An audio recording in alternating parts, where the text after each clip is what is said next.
On this episode of Survive and Thrive 8791, I welcome high school basketball coach Chris Zwettler to the Buck and Honey's remote studios. A veteran teacher and coach with years of experience, he's been guiding students and athletes. However, nothing could have prepared him for the pandemic. Overcome by fear and anxiety, Chris struggled with multiple ER visits and calls to the suicide hotline. Relief came when he opened up to his family and close friends. With the support of his loved ones and professional help, Chris learned to manage his anxiety. This will be a good one. Here we go.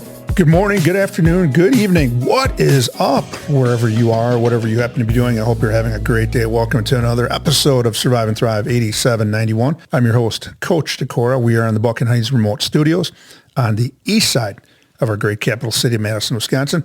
You can listen to the podcast on Spotify, Apple Music, iHeartRadio, and YouTube at Survive and Thrive 8791. You can follow the podcast on Facebook at Survive and Thrive 8791, the podcast, or you can follow me on Instagram and Twitter.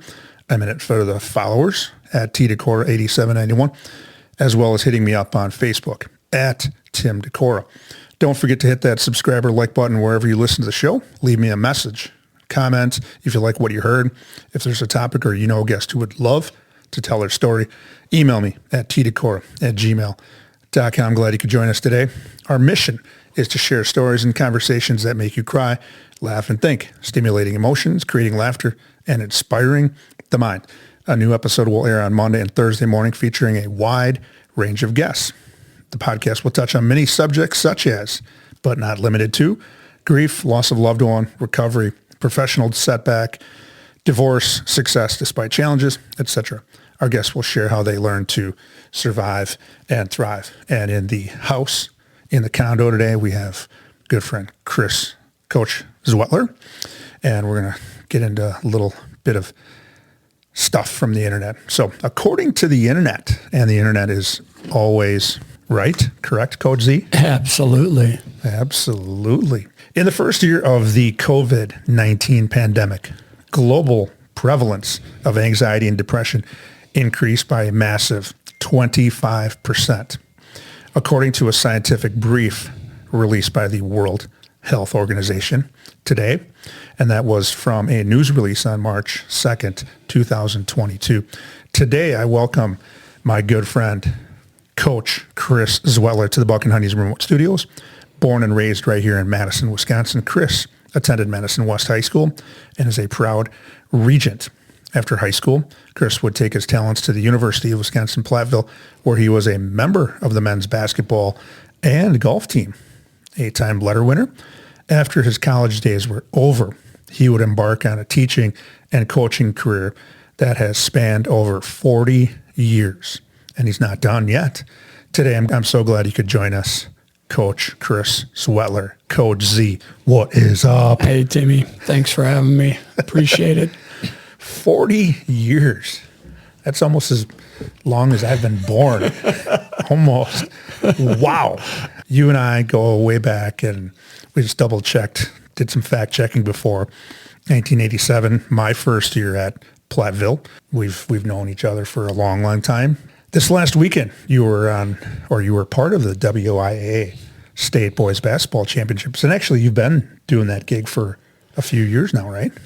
In 2002, we won the division. When I say we, Edgewood High School, we won the Division II WIAA Boys State Championship. Mm-hmm. In 2003, we didn't make it back to state, and I got a call from back then Red Hot Tim Scott, who owns the Big 1070. Yeah, the Big 1070. Mm-hmm.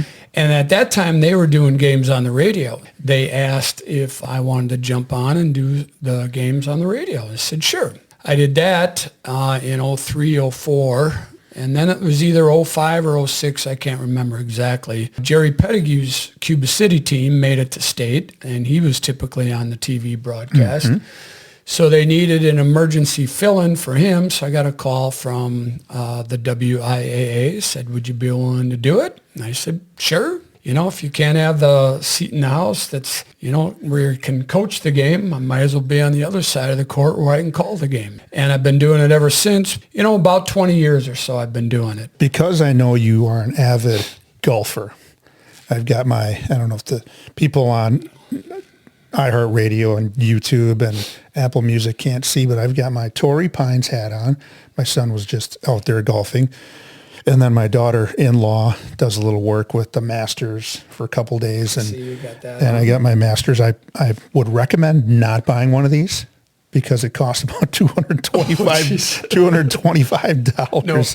So you love golfing as well. Yeah, so I grew up on Odana Road, right next to Odana Golf Course. Oh, and, yeah. My family, they were members at Nakoma Country Club. Back then it was, you playing barefoot and cut-off jeans and T-shirt, and or shirt off. We'd play 54, 72 holes a day. Mondays, of course, was wide open to anybody. And then Fridays was junior day. Those were 2 days we'd really get out there and just spend a lot of time there. And, I did some caddying for, some pretty good golfers back in the day. And then Looper? Yeah, the Looper. That's a great show, by the way. My mom loved playing golf. She would play 100 rounds a summer at Nakoma. My dad would do the best he could to get out there. And then he'd take us out on weeknights after he got done with work. And it was great for us. Well, before we get to your story, because that's why we have you here, I need to talk about our sponsor. So our sponsor, Buck and Honey's Restaurants, are a place that people can escape to. For me, it's a great escape from cooking dinner. Do you cook dinner, Coach? Not very often. With their great food and drink menu, 5-star customer service, and a welcoming and vibrant atmosphere, people keep coming back. With locations in Sun Prairie, Monona, Wanakee, and Mount Horeb, most communities in the Dane County area can get to a Buck and Honey's within 10 to 15 minutes. And I do a little drum roll here. Have you been to Buck and Honey's before? I have. I've been to the one in Monona, and it was outstanding. Get the pizza next time. Bombers. Yeah, I've heard about it. Bombers Special. Okay. Best pizza around. I'm writing that down. On the podcast, our guests will follow the format for sharing their story like this. In segment 1, we will talk about what was it like, your history. So we've already touched a little bit upon that. And then what happened, and that was to why are you on the show? We'll take a little intermission. In segment 2, we continue to talk about what happened, get into what it's like now, and you've already talked a little bit about that. And then we discuss your 5 suggestions for thriving. You grew up in Madison, Wisconsin, and we talked about this while we were setting this whole thing up during another time. And I was kind of in on the later ends of that as well. What was it like growing up in Madison, Wisconsin, late 60s, early 70s? What was it like around here? I loved my life when I was a kid. We did the same old things: pack up, throw your glove on your handlebars or your golf clubs, and get on your bike and go do what you're going to do, and leave right after breakfast at 7:30, 8 o'clock in the morning, and get home at 8 o'clock at night. I remember distinctly, and it still gives me shivers, as I got home past dark one night, and my mom had the back door of the house locked. She wouldn't let me in. And I was yelling and screaming, let me in, like the ghosts were going to get me or something. But we walked everywhere. We had friends everywhere. You drank out of the garden hose. Yeah, all that. And, we were mischievous, and, we'd get ourselves in trouble now and then. And during the school year, the Maisel League, the Catholic grade school league at that time, everybody played on Saturday at Midvale. That's where, Queen of Peace and St. James. And then they had this huge end-of-the-year tournament at St. Bernard's on the east side. And at that time it was called the Diocesan Basketball Tournament. And my 8th grade year, 1971 at QP, we won it. We beat the likes of St. Joe's of Dodgeville, St. Mary's of Platteville, St. William's of Janesville. Everybody showed up for this tournament. Oh, yeah, and it was awesome. Then going on to Madison West and played basketball, and then played baseball my freshman, sophomore year, and then golf my junior, senior year. The 60s, that was a turbulent time. There was a lot going on in the world at that time, and I was oblivious to it, quite honestly. When Kennedy was assassinated, I was in the hospital for some rare disease, which now is probably no worse than the common cold. So I'm watching all that in the hospital, and then, JF or RFK, and then Martin Luther King, and then all the riots, the Vietnam riots and all that. But it didn't seem to change our style of life and the way we interacted with each other. We just kept plugging away and moving on. And I know when I talk to guys that went to high school in the late 60s, or, 70s, maybe early 80s, the one thing that they are always good at is bringing up stories of their youth and talking about the people they idolized, and you don't hear that as much anymore. And when I've talked to younger people and I ask, hey, what's going on? You might get a little grunt out of them, or I don't know, where we bring you and you rattle off, you went through all of my questions already. You answered all of my questions, Sorry. Coach. And no, that's okay, because I just listen. I love listening to people talk about the old days, and it reminds me of my youth, and certainly some of those things. You talked on some touch points of JFK, RFK, MLK, and things that were going on in the 60s, and you were there for much of it, and vivid memories. In early 2020, what happened during the pandemic that has brought you here? You've got a story to tell, and so we're going to kind of touch on that before we get into our little intermission, but go ahead and kind of start to paint a picture a little bit for us. I'd sit down and I'd watch the 5:30 CBS evening news, and started doing that on a regular basis last couple weeks of March, April, and of course that's when all the bad news was coming out. Mm-hmm. All these hundreds or thousands of people dying, and New York City, they had these freezer trucks outside on the roads, and they're bringing in bodies and putting them in there, and I'm just watching this night after night after night. Up until first part of May, nothing was really bothering me, but then all of a sudden it got into my head that I'm going to probably get it. I'm going to be one of these guys they're going to put in the hospital, and I'm never going to come out. Then late May, I remember being golf courses had opened a little bit. You could go out and then country clubs were different than the public courses. So I got invited to go play golf at Nakoma. It was actually Memorial Day weekend of 2020. And we had a severe thunderstorm move through the Madison area, and we were on the 15th, 16th hole. So we all had to come in. Well, when we came in, there was about 20 of us gathered under this overhang at the clubhouse. I was having a beverage. About 20 minutes into it, I'm looking around here, and I'm going, any one of these guys could have COVID. And I am standing right next to them. All of a sudden, my heart started racing and things like that. And about 10 minutes later, I said, I got to go. And so I left there, went home. And I remember that evening, all my kids and grandkids were home for Memorial Day weekend, and we had a nice little gathering that evening. But that night, I woke up in the middle of the night, and I was nauseated and had a headache, and I was breathing real fast. And so I got out of bed, and I went downstairs, and I started pacing the floor a little bit. Eventually, I ended up throwing up, and I wasn't sick. Mm-hmm. But at the time, I didn't know. I didn't know what was. That was kind of the first sign of some things were starting to get to me.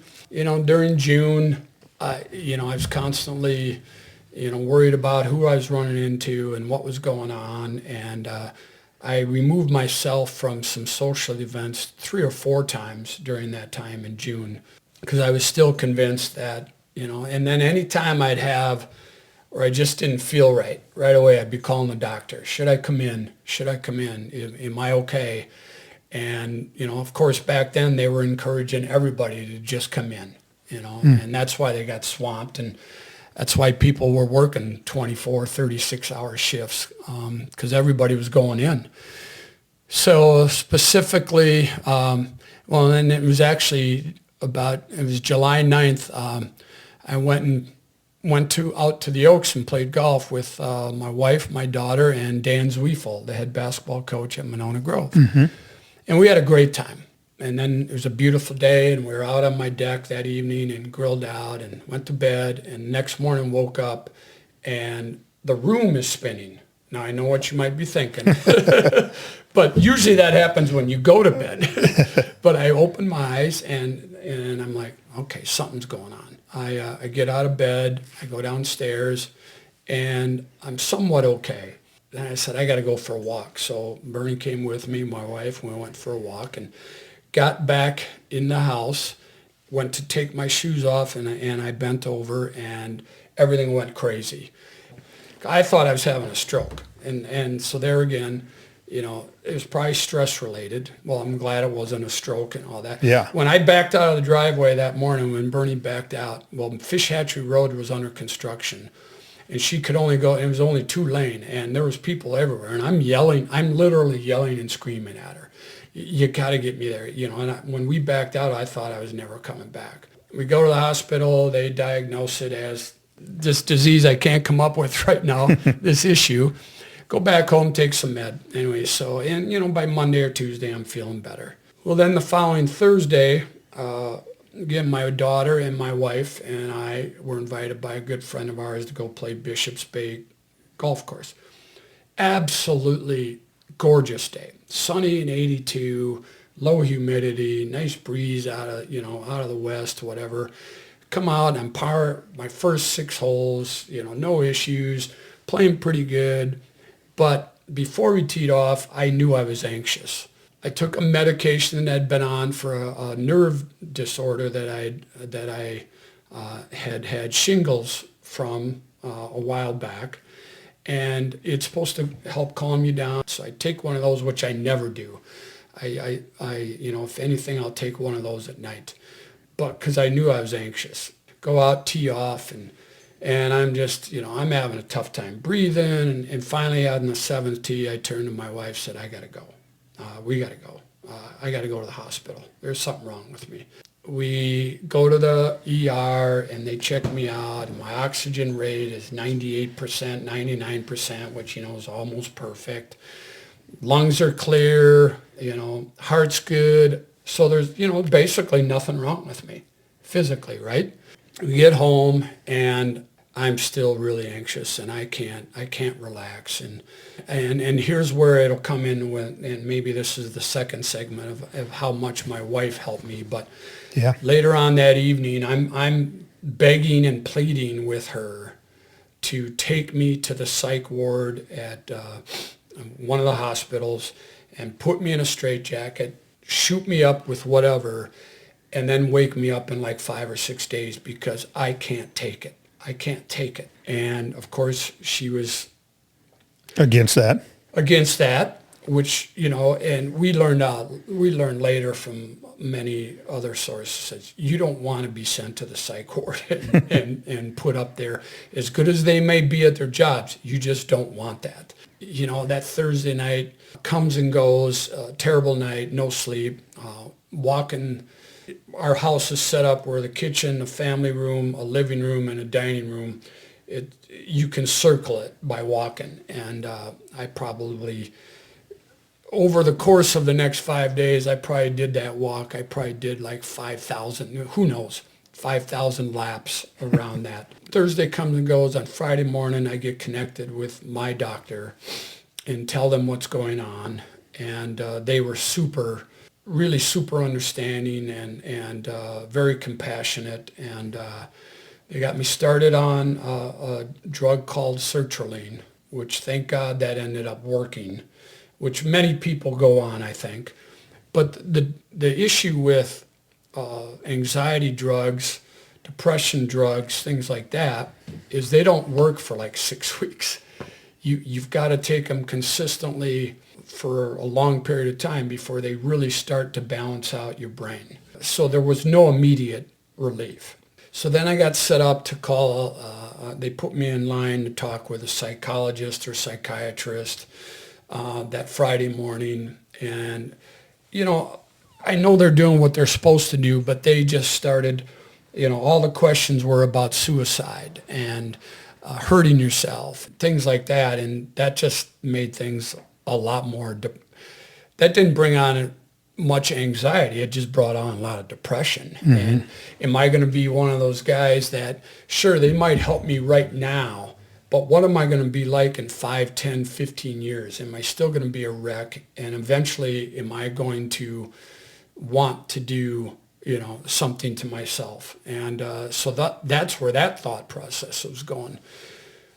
Well, then for some reason, Friday afternoon, I had some sense of peace, and I don't know what brought it on. One of my kids, at that time, you could only be together outside, and it was a beautiful day again. And one of my kids invited me and Bernie over, and we went over and we sat, and I sat outside, and I was having a nice time. They had amped up this drug, not the sertraline, but that nerve damage drug that I was taking. It's called gabapentin. They amped it up and said, it's okay if you take like 150 milligrams at this time and then 300 at bed. So I took one in the early evening that Friday of 150 milligrams and went over to my daughter's house, had a nice time. I was nice and relaxed and, laughing and feeling good. And we go home that night and I take 300 milligrams of gabapentin to go to bed. These are harmless, non-addictive, without any symptoms, or side effects. At all. Okay, they truly are. So I have a good night's sleep, and I wake up at 5:30 on. All of a sudden, I just kind of jump a little bit, and it's like 5:30, 5:45 Saturday morning, and boom, I bounce right back into. I overdosed. That's the only thing I could think of why I had a good night's sleep is because I overdosed myself on gabapentin. And so I get up and there again, now my pulse starts racing, my breathing gets really bad, my heart is pounding out of my chest, and I'm doing the laps again around the kitchen and the dining room and the family room. And I have a daughter that's a pharmacologist, and I called her up a daughter-in-law, Rachel. And I call her up because I want her to check on, did I overdose? And unfortunately, I woke her up at like 6:15 in the morning. And she goes, no, Chris, you're fine. You're fine. There's no way these drugs could ever cause any problem. You're going to be fine. And she's just trying to reassure me that, no, you did not, because I didn't have anything to drink. I didn't take anything else. She's like, you're going to be fine. Well, even though she's telling me that, it's still not really hitting. So on Saturday, we went for a walk, went over to my other daughter's that lives close by. And I remember leaving there, I walked about 100 yards and I had to sit down because I couldn't breathe. I couldn't move.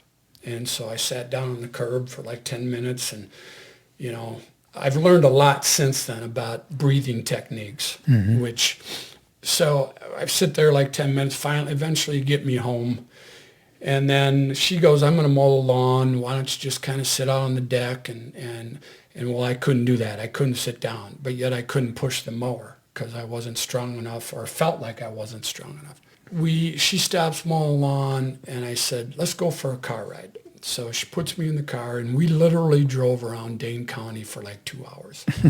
And I was just at peace staring at the countryside. It was just me and her, and I even fell asleep for a little while, but that was peaceful.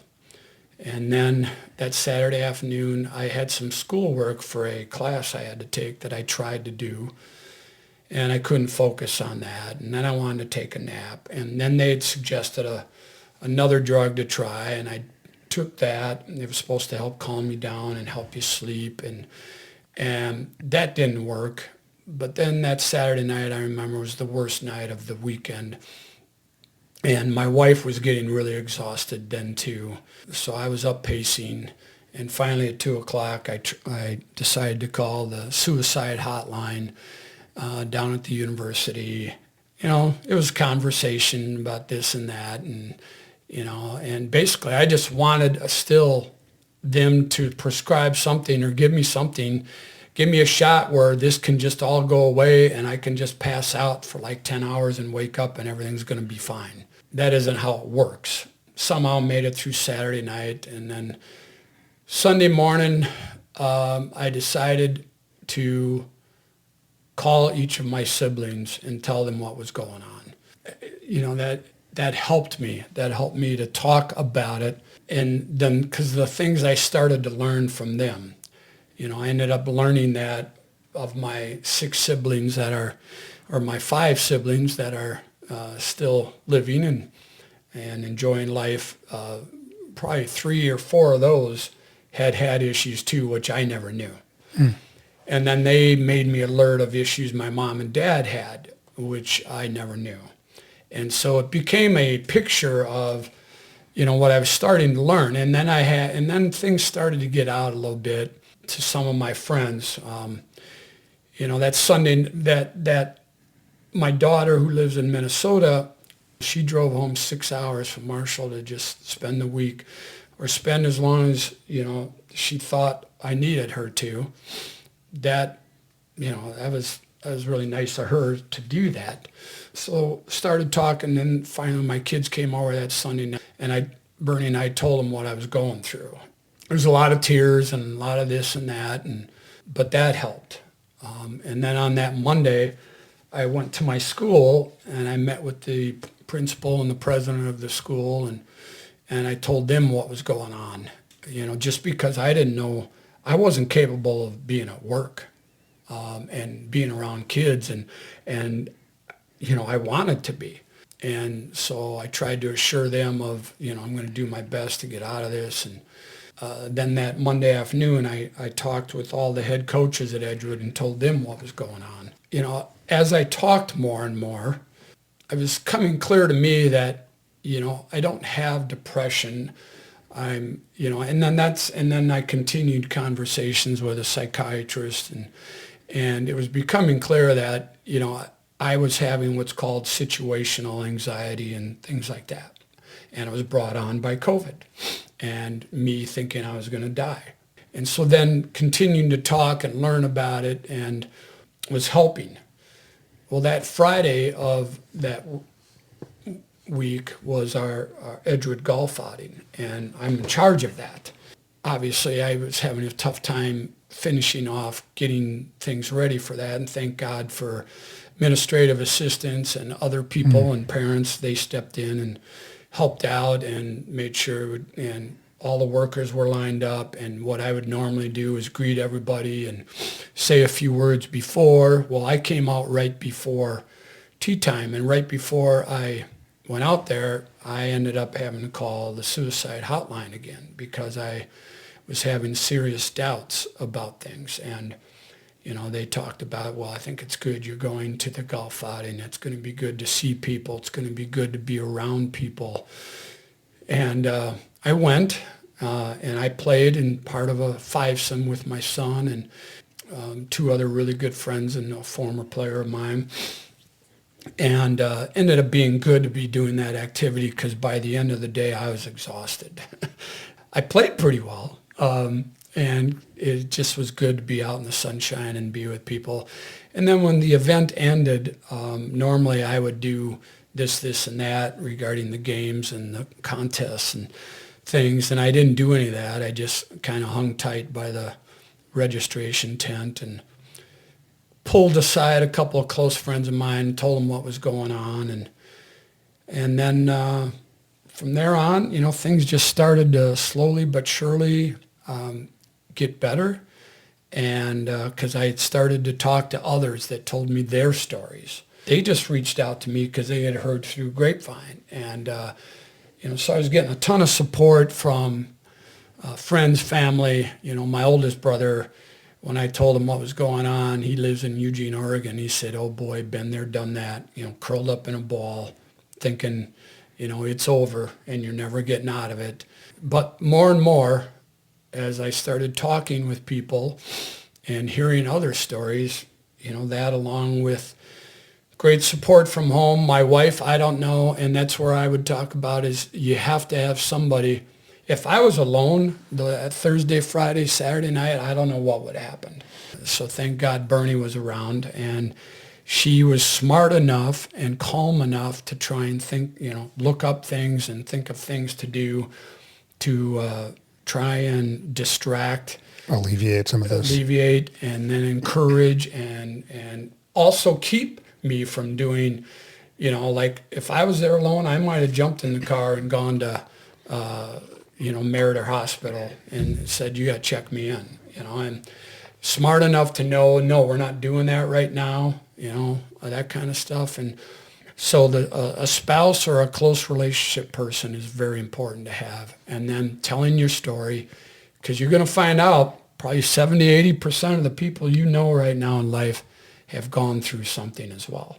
Coach, what a roller coaster. I mean, I wasn't going to stop you and interject because I think the listeners need to hear those kind of situations to A, realize it goes on, and then B, there's going to be somebody or a bunch of people that are going to be listening to this episode and they're going to say, that was exactly me, or that was my spouse or my loved one.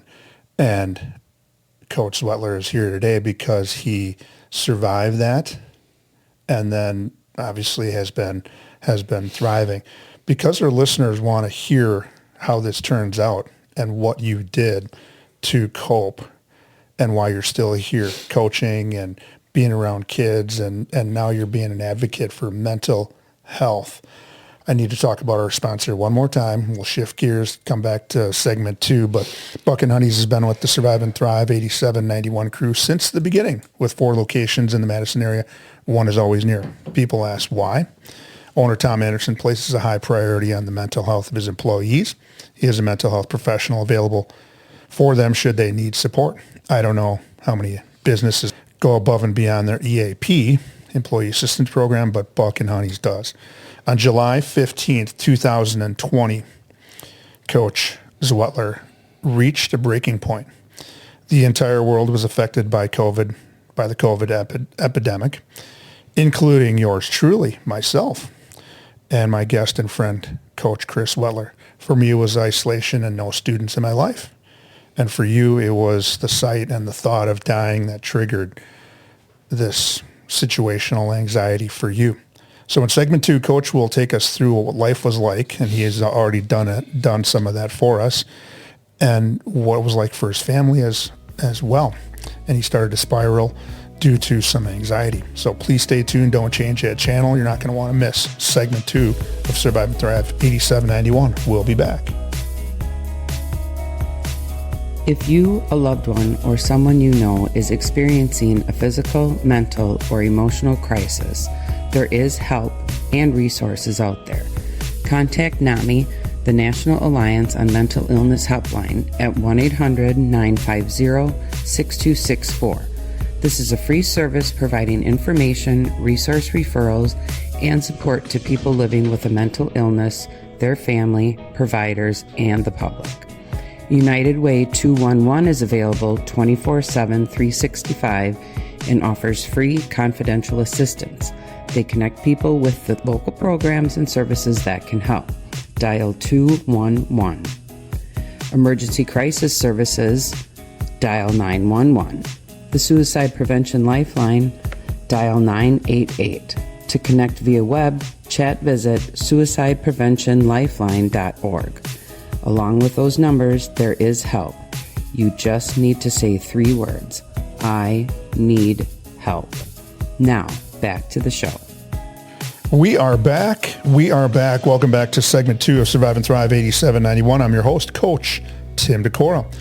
The podcast is where I feature guests who share their story in hopes of helping others who may be struggling with what life throws at them. Coach Chris Zwettler is here today to talk about what it was like to live with some intense and unmanageable, at times, anxiety and what he and his family had to endure during the COVID pandemic. He's here to share his story in hopes that his journey will help others who experience anxiety.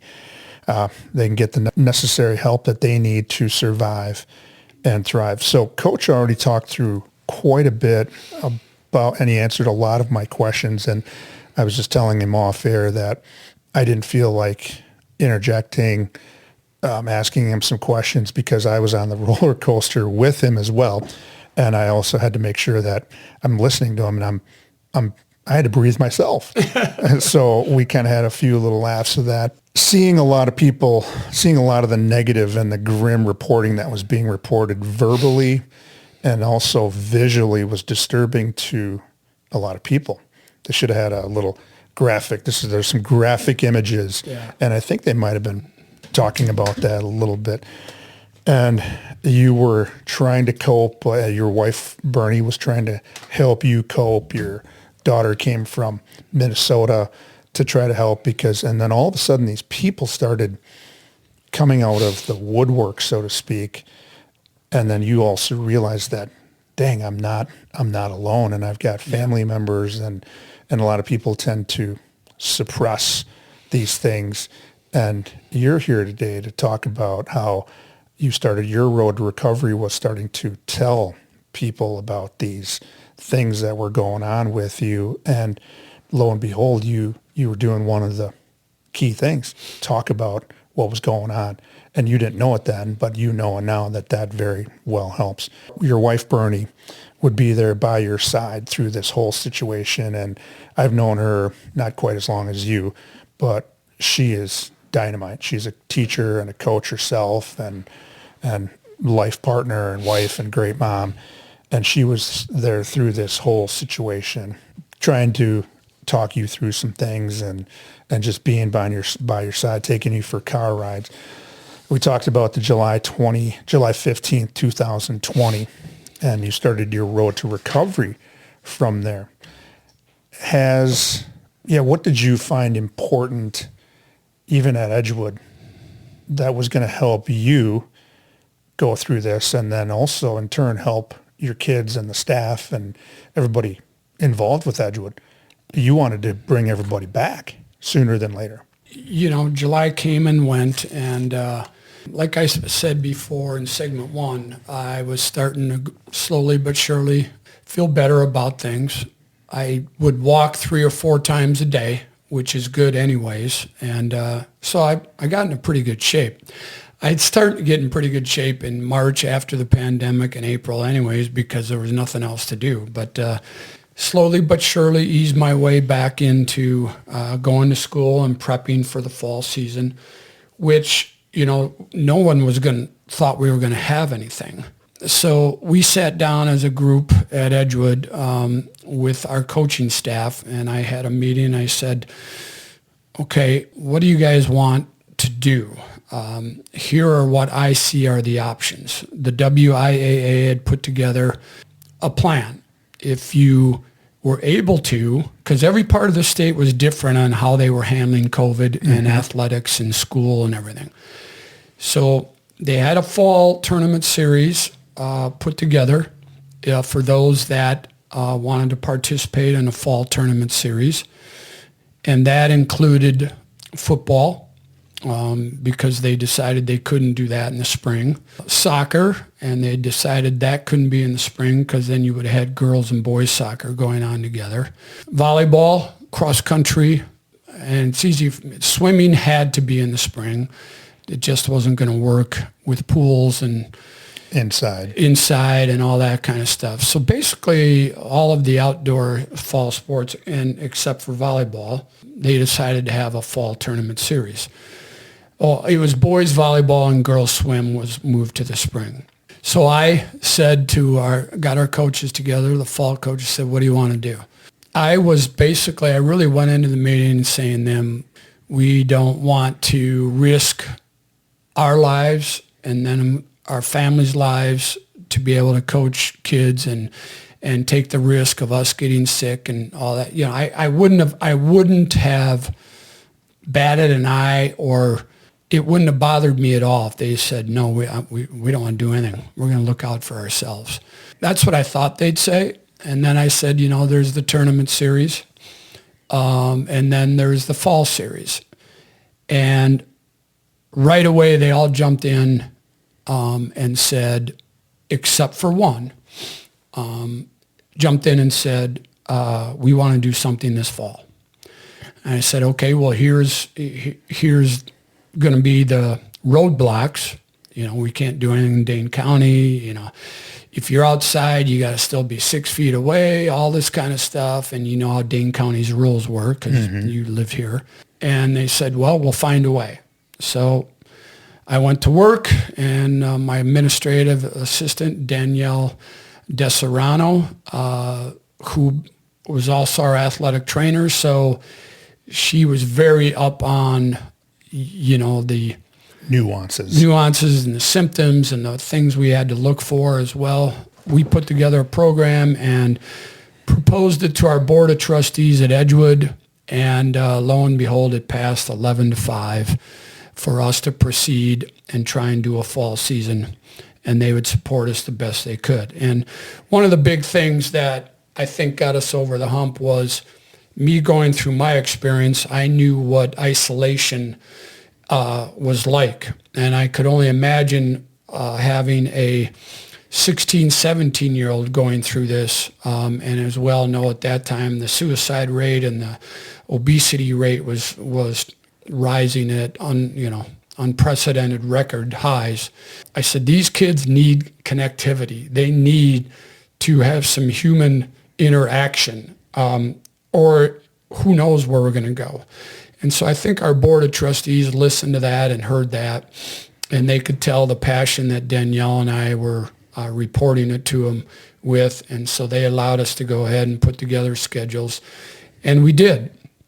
And I know to this day how appreciative many of the coaches and players and parents were, because all the other schools in Dane County, their board of education decided no, we weren't going to do it. And there were some stipulations of us being private and them being public that just were a little bit different for us, so we could proceed. And so we did. And it made some people angry. And, it made some people say again, well, Edgewood always thinks they're better than everybody else kind of stuff. And they don't ever, we lost some relationships with some public school mentors and educators. But we also felt this was really important to do. So we pulled it off, and we had a fall sports season. We did that at Edgewood because we were worried about the kids. So your own anxiety then was much more manageable and has been that way since 2000 and late Absolutely. into early fall 2020. How has it returned? So no, once my body adjusted to the sertraline, the anxiety medicine that I was put on, I have, so that was mid-July when I started on it. So about 6 weeks, it was really right after Labor Day, I started feeling really good there are a lot of things that always used to bother me and get me anxious. I noticed that those kind of things weren't even getting me anxious anymore. So I was happy about that. And so that helped me then even thrive faster and better than before. 2021, 2020, 2021, 21, 22, I was feeling awesome, and things were starting to come back together and normal. Even my last year at Edgewood, even into February of 2022, we were still under mask mandate for things, but we'd had some clearances on sports and things like that, and everybody was back together in school. So all of that was starting to come together, and I was feeling great, and still do to this point, have had no anxiety attacks. Well, I think you were doing all that you're supposed to, all that they tell you to do now. If you get diagnosed with anxiety or depression, and in your case, and my case, it was more anxiety, get out, talk about it, exercise, make phone calls to professionals in the health field, and you were doing all those things, and then people were chiming in with you. Yeah, you're right. And I learned, not being educated in that in 2020, in March all the way through July, me thinking I've got all these other things going on. Now now I know all about it and educate. Well, not all about it, but enough to keep myself from having issues again, or understand if I do have issue, what to do. which I didn't have that knowledge before. So you're right. And that's a huge factor in recovery. And my share with you, we talked about this a little in between the segments, that for me, mine was panic attack and yours was more like an anxiety attack. I was afraid of those coming back because I knew what they did to me. Curled up in the ball, walking from one end of my house to the other, back and forth, who knows how many times. But because of education and because of professional help and other people telling me about their own story and here's what I do, we're in the kind of the same boat now. We're being advocates and we don't want to have anybody else go through maybe what we did. And the minute that somebody reaches out to us, we're on a phone call or we're going to visit somebody and to try to give them and pay it forward what other people did for us. This is where the subscribers, followers, and listeners take out the notebooks, pens, or pencils and jot some things down. Here are Coach Z's 5 suggestions that have allowed him to survive and thrive after anxiety nearly derailed him and unmanageable at times. Here's what you shared, and I'm going to toss these in because I'm an ex-softball player, underhand slow pitch. Yeah, chuck and duck. So I'm gonna toss these in underhand style. I'm going to tell you to go ahead and hit them. Here are Coach Z's 5 things that he sent or shared with me. Number 1, rely on family. Go ahead and hit that. Yeah, so that's referring to both my siblings and then my wife and my kids. They were very supportive and also trying to understand themselves, because they really did not know what I'd gone through that Thursday, Friday, Saturday. They did not know even a little bit of the impact. They just thought it was, okay, he's having some issues breathing and stuff like that, but he'll be fine. They did not know the extent of it, that I'd gone to the ER 2 or 3 times. I'd called suicide hotline twice. So for them, that obviously hit them hard and brought on tears and things like that. But it also brought out, I think a lot of emotions and things like that we could share. And it made us all stronger, that's for sure. And then to hear from my brothers and sisters and to realize that all of them except for maybe one, and that one that said, well, I don't know, probably has had her own issues too. Just the fact that that they were there and you could call on them at any time, you could talk to them. They don't, now they'd understand what's going on was helpful. So you're talking to your family. So number 2 then is you start to talk to someone, and that is your staff at Edgewood. You reached out to a suicide hotline person, and they're trained to talk to people that are going through stressful anxiety, stressful things. And all of these other people coming out of the woodwork saying, Coach, you doing okay? I also know how you feel. I had the same thing. So you were talking to others. Go ahead and hit that. I think the biggest fear of anybody that goes through panic or anxiety attacks or anything else is to talk to someone, because they're afraid they're going to be labeled. They're afraid that people are going to think they're crazy. I understand that. And then a lot of people in the world today don't want to listen to somebody else talk about their problems. And I understand that as well. I've always been open, but I've always opened up reason I've always done it is to try and use it as an educational piece, as well as a comforting piece, looking for comfort, because it helps. And so when I started to first talk with my siblings, and then it was my kids, and then to my coworkers, it all started to come together, and it was just an understanding. Hey, you got to understand this is going on, and why is it going on? So, but to talk to people, and then all of a sudden have people come out of the woodwork, that was a big help as well. Number 3, realizing you're not alone. Go ahead and hit that. Yeah. I'll give you an example. I found out later on in life that my dad, when he was in his 40s, was really struggling. And his situation, I think, was more about his occupation, his line of work. He wasn't real happy at his job, and I never knew that as a kid. He was working 2 jobs to help. He had 7 kids, and he's working 2 jobs to help us be able to have the things in life that he wanted us to have back in the 50s, 60s, and 70s. But with that came, I learned that he was talking to a psychiatrist or psychologist at that time. Well, if that would have come out publicly, like in the 50s or 60s, they might have thrown you, in an insane asylum. They did that for sure in the 40s, mm-hmm. And so that carried on that you don't talk about it. And so I think you and I, me more than you, grew up in that era of that you don't talk about it. But what I ended up unfortunately learning is probably 70% of my acquaintances, if not more, family, friends, coworkers, have had issues or have issues with some kind of mental, and there's lots of degrees of mental illness.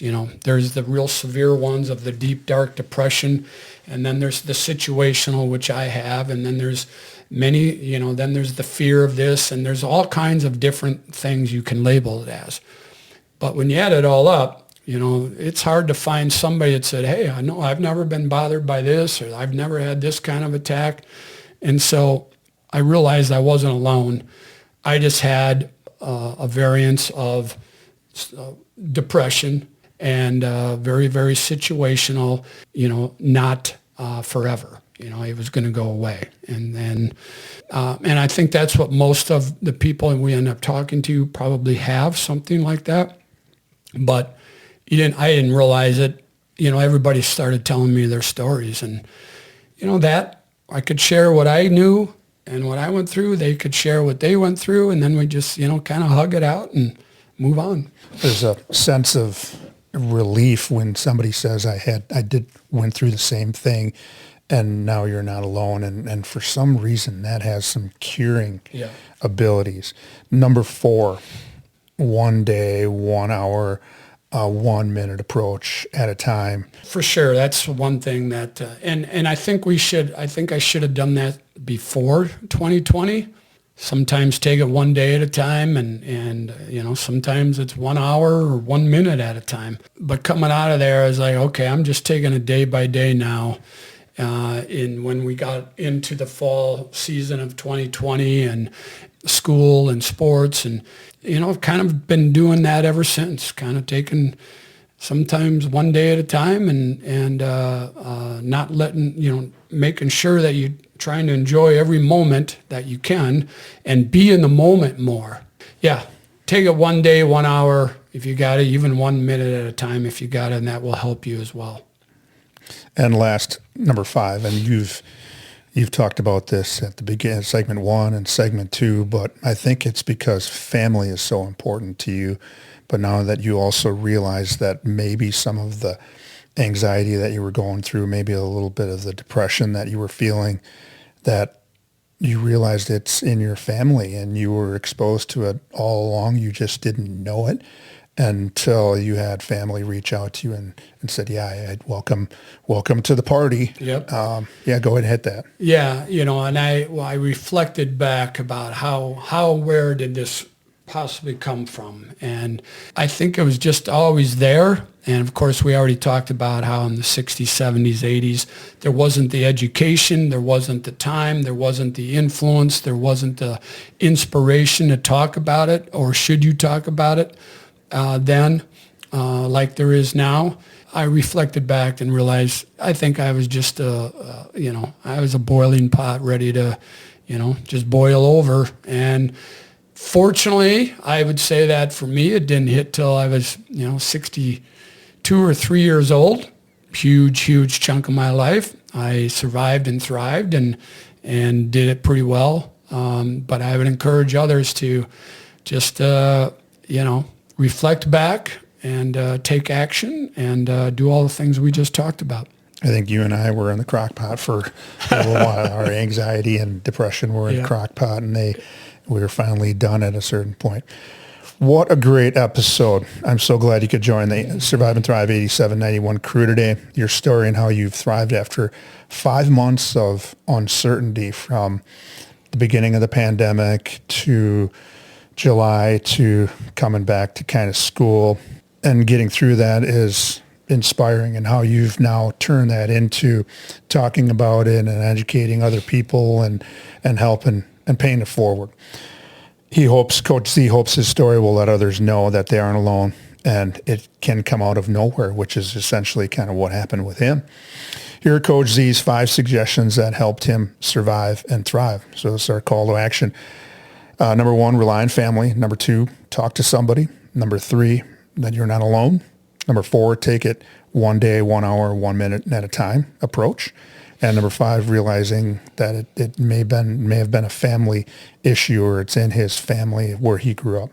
As we close another great episode of Survive and Thrive 8791, are there any final thoughts, Coach Z? Well, no, Tim, I just appreciate you doing what you're doing, and you've been all over social media now and sharing your story and helping people share their story, which we need to take this serious. And I am in the process and it's trying to work with coaches now, specifically be their best about themselves, so they can be the best they can for their teams and their players, because we make such a huge impact on kids' lives. Like it or not, you choose to get into coaching, you're going to be very impactful. Your players, your student athletes' lives. So we need our coaches to be not only physically healthy, but especially mentally and emotionally healthy, and so they can remain inspired to do the great job they do. On our next episode of Survive and Thrive 8791, we will have another amazing guest in the Buck and Honey's remote studios who will share how they learn to survive and thrive. If you have a story to share, or you know someone who does, please reach out to me at tdecora@gmail.com. Until next time, hang in there with whatever you happen to be going through, and with hard work, dedication, and determination, you can survive and thrive. Until next time, take care.